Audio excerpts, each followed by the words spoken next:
के बाद सोफिया अपने कपड़े उतारने लगती है ताकि दोनों फिर से इंटीमेट हो सके। पर जेसन को शक होने लगता है कि वो हर जगह उसे फॉलो कर रही है और वो कहता है कि हम दोनों ने आज तक जो भी किया वो वाकई में एक बहुत बड़ा पाप है और मैं इस रिग्रेट से बाहर नहीं निकल पा रहा हूँ और अब आगे से हम दोनों ये सब कभी नहीं करेंगे। लेकिन सोफिया कहती है कि हम दोनों के बीच काफी सिमिलैरिटीज है और हम दोनों के ही डैड हमें नहीं समझते और हम दोनों एक दूसरे से मिले ही इसलिए कि दोनों एक दूसरे के साथ रह सके। लेकिन जेसन सोफिया की कोई बात नहीं मानता और वो सोफिया को उधर ही छोड़कर चला जाता है, जिससे सोफिया को बहुत गुस्सा आता है। वहीं जेसन के फादर उसे ढूंढ लेते हैं और उसे कहते हैं कि उन्होंने कहीं ना कहीं जेसन को फोर्स किया है और वो उसे सॉरी कहकर उसे एक मौका देने की बात करते हैं। अब अगले दिन सुबह जब जेसन और जोई दोनों स्कूल के लिए निकलते हैं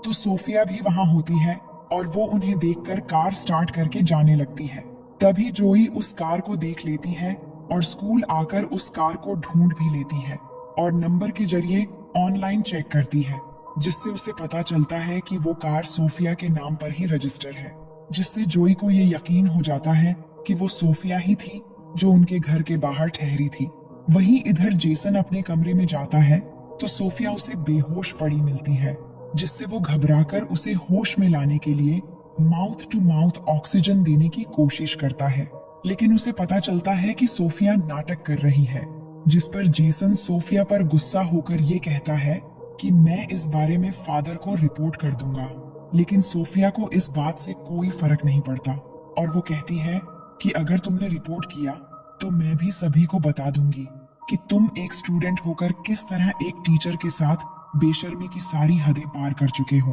अब जेसन समझ जाता है कि वो बुरी तरह फंस चुका है। तभी उसे जोई फोन करके सोफिया के कार के बारे में बताती है, जिस पर जेसन उसे कहता है कि वो इस बारे में किसी को न बताए। अब आगे हम देखते हैं कि क्लास में प्रेयर के बाद सिस्टर रेबिका सारा को दोबारा वापस लेकर आई है, जिसे सोफिया को बहुत गुस्सा आता है और क्लास के बाहर सोफिया सिस्टर रेबिका को नियम समझाने लगती है कि किस तरह आप सारा को वापस स्कूल में परमिशन दे सकती हैं, जिस पर सिस्टर रेबिका कहती हैं कि तुम मुझे नियम कानून मत सिखाओ, मुझे पता है कि क्या करना चाहिए और क्या नहीं, और तुम पहले प्रेयर करना सीखो। अब एक तरफ सारा के वापस आने की खुशी में जेसन सिंगिंग कर रहा होता है तो दूसरी तरफ सोफिया गुस्से में आकर एकदम साइको की तरह बिहेव करने लगती है। इसके बाद हम देखते हैं कि सारा जब नहा रही थी तो सोफिया वहां जाकर उसके सर दीवार पर मार मार के उसकी जान ले लेती है और फिर साबुन गिराकर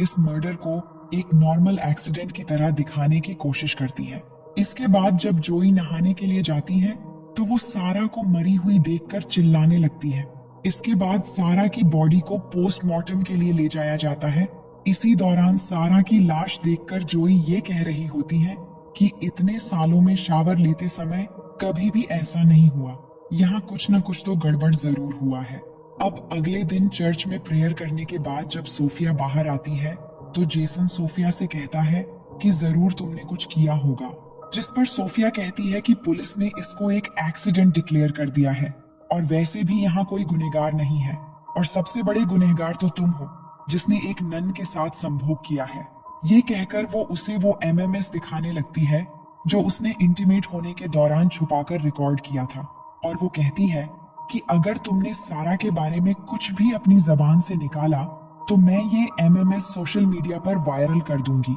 अब अगले दिन सुबह जब सोफिया जेसन और जोई को घर जाते हुए देखती है तो इस बार वो सिस्टर रेबिका से अपने आंटी के डेथ का बहाना बनाकर वहां से निकल जाती है और उसी रात जेसन और उसकी फैमिली डिनर के लिए बाहर एक रेस्टोरेंट में जाते हैं, पर वहां वो देखते हैं कि सिस्टर सोफिया भी यहाँ आई हुई है। इसके बाद सोफिया जेसन के पेरेंट्स को अपना इंट्रो देती है, जिस पर उसके डैड उसे अपने साथ ज्वाइन होने के लिए कहते हैं, लेकिन जेसन नहीं चाहता कि वो यहाँ बैठे, पर उसके डैड सोफिया के बैठने का इंतजाम कर देते हैं और वो उनके साथ बैठ जाती है। लेकिन जेसन अनकंफर्टेबल होने लगता है और ये सब उसकी बहन जोई नोटिस कर रही होती है। वहीं सिस्टर रेबिका सोफिया के आंटी के डेथ पर फूल भेजने के लिए उस जगह का पता लगाने की कोशिश करती है, जिससे उन्हें ये मालूम होता है कि उधर किसी की भी डेथ नहीं हुई और ना ही वो सोफिया का एड्रेस है। इधर जोई के कहने पर जेसन अपनी बहन को सब कुछ बता देता है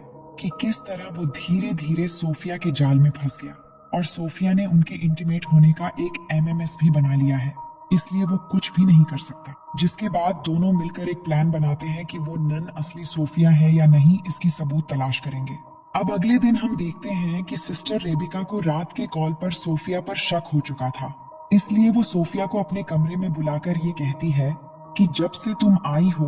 कुछ न कुछ गड़बड़ होता ही जा रहा है और तुम्हारे आते ही मैंने अपने बेस्ट स्टूडेंट्स को सस्पेंड भी कर दिया और अब तुम्हारी आंटी की डेथ का झूठा खबर भी पकड़ा गया है। ये कहकर वो फादर से कंप्लेंट करने जाने ही वाली होती है, तभी सोफिया एक लैंप से मारकर सिस्टर रेबिका को घायल कर देती है। वहीं हम देखते हैं कि जेसन और जोई सोफिया के कमरे में पहुंच जाते हैं उसके खिलाफ सबूत ढूंढने के लिए, जहां जाकर उन्हें असली सोफिया का लैपटॉप मिल जाता है और साथ ही उस लड़की का लैपटॉप भी मिलता है जो सोफिया बनकर यहाँ आई हुई है, जिसका असली नाम लॉरा है। और वो देखते हैं कि उसने जेसन के कई सारे पिक्चर्स सेव करके रखी हुई है। ये देखकर वो दोनों समझ जाते हैं कि लॉरा पूरा प्लान बनाकर यहाँ आई है। अब ये बात वो सिस्टर रेबिका को बताने के लिए जाते हैं, तभी उनका सामना सोफिया यानी लॉरा से होता है और वो जेसन के हाथ में अपना लैपटॉप देखकर ये समझ जाती है